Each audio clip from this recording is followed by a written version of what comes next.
La France est championne d'Europe en termes de surface de prairie. Pourtant, la gestion de l'herbe pâturée est encore loin d'être optimisée en production bovine et ovine. Alors que faut-il faire pour remettre le pâturage au centre de la technique de nos éleveurs? Arnaud Hoble expérimente le pâturage tournant au sein d'une ferme d'application de 80 hectares. Là, on est sur un système un peu innovant qui est inspiré des méthodes néo-zélandaises, donc c'est ce qu'on appelle le pâturage cellulaire ou techno-grazing. Donc là, on a sur l'exploitation implanté 26 cellules sur 8 hectares de parcelles de prairies, ce qui correspond à des parcelles d'environ 30 arts. Et puis ce dispositif-là de 8 hectares, il est destiné pour l'instant uniquement à une partie du troupeau ovin, sur la période qui va du mois de mars au mois de novembre. Donc on est sur des temps de passage de 24 à 48 heures en fonction de la pousse de l'herbe et des chargements qui vont entre 250 et 450 brebis hectares en chargement instantané. Donc on est sur un dispositif à 3 fils. Donc c'est un dispositif qui est assez complexe en ovin mais qui en bovin pourrait être beaucoup plus simple puisqu'on est en bovin sur un seul fil bien sûr avec des espacements de piquets qui sont beaucoup plus importants. Donc un coût d'investissement beaucoup plus faible et c'est tout à fait adaptable à n'importe quel type de pâturage, que ce soit en bovin ou en ovin. Donc là on est sur un mélange prairial assez classique mais plutôt complexe. C'est-à-dire qu'on est un mélange de graminées et de légumineuses, ce qu'on trouve assez souvent chez les éleveurs. Donc trèfle blanc, trèfle violet, raigrats anglais, fétuque, dactyle.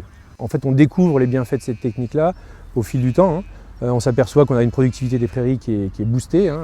Une qualité des prairies, on voit ici le mélange prairial, il s'est bonifié.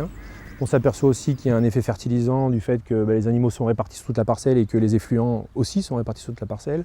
Nous, on a fait le choix aussi de ne pas mécaniser, c'est-à-dire qu'on fait du stock sur pied, on ne fauche pas le refus.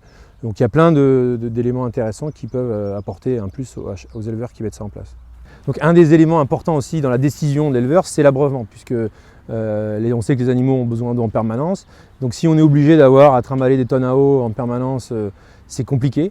Donc il faut vraiment aussi bien raisonner les modalités d'abreuvement et on a aujourd'hui des solutions en termes de bassins adaptés, déplaçables, des systèmes de lignes d'eau qui sont pour nous implantés à même la parcelle et qui finalement sont assez bien adaptés avec un système de clips qui est très rapide. Bon, après c'est des investissements mais une fois qu'on est parti dans ces investissements-là, on les fait une fois et on s'aperçoit que c'est vraiment un gain indéniable sur les conditions de travail. C'est assez souple comme technique, c'est pas hyper figé.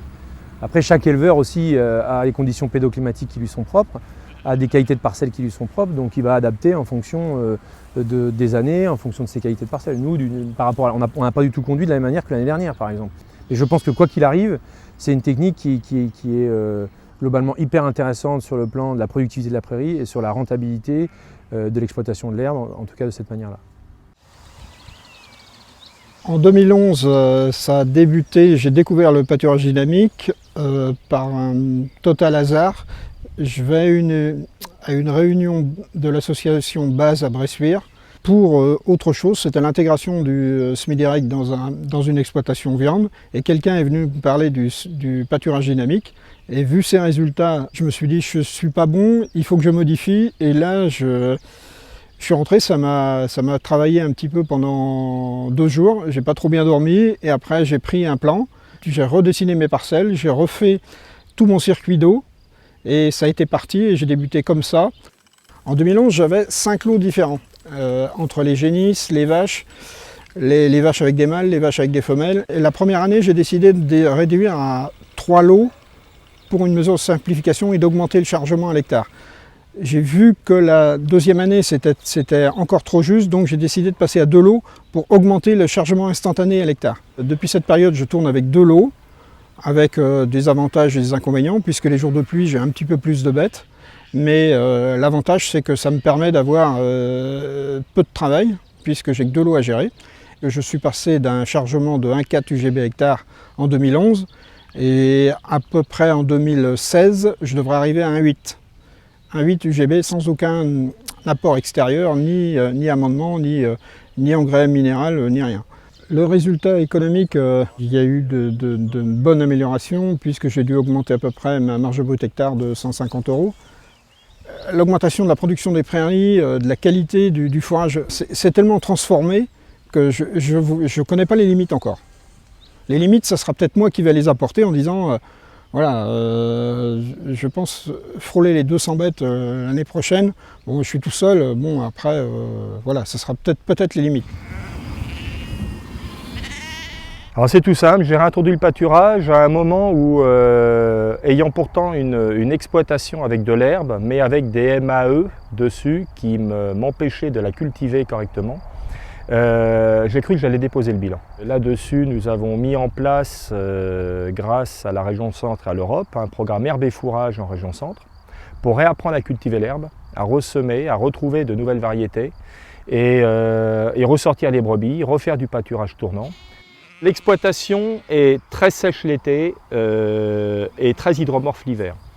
Donc il fallait avoir des variétés d'herbes qui s'adaptent l'une à cet hiver et l'autre à l'été.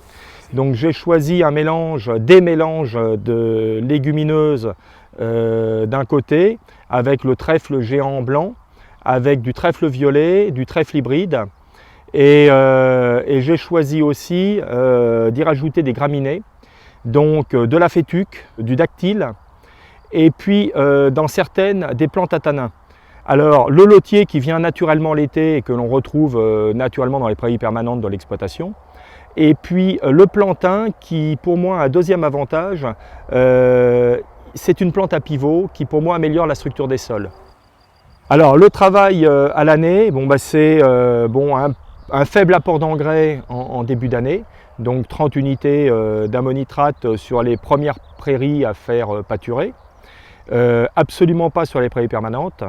Ensuite, le deuxième, c'est de mesurer son herbe, et là je pense que c'est le point le plus important, c'est d'aller toutes les semaines vérifier ces prairies et voir l'état des pousses, de manière à se faire des prévisions et de regarder là où ça pousse trop, là où ça pousse pas assez, pouvoir cloisonner, fermer des cloisonnements ou au contraire en ouvrir et changer les brebis.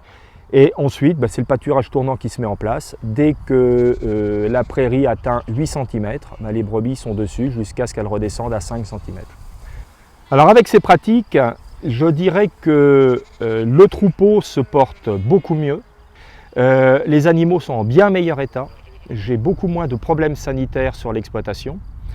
Et puis le chef d'entreprise est ravi parce que effectivement d'une situation difficile il y a 5 ans, j'ai retrouvé une situation aisée et j'arrive à vivre aujourd'hui.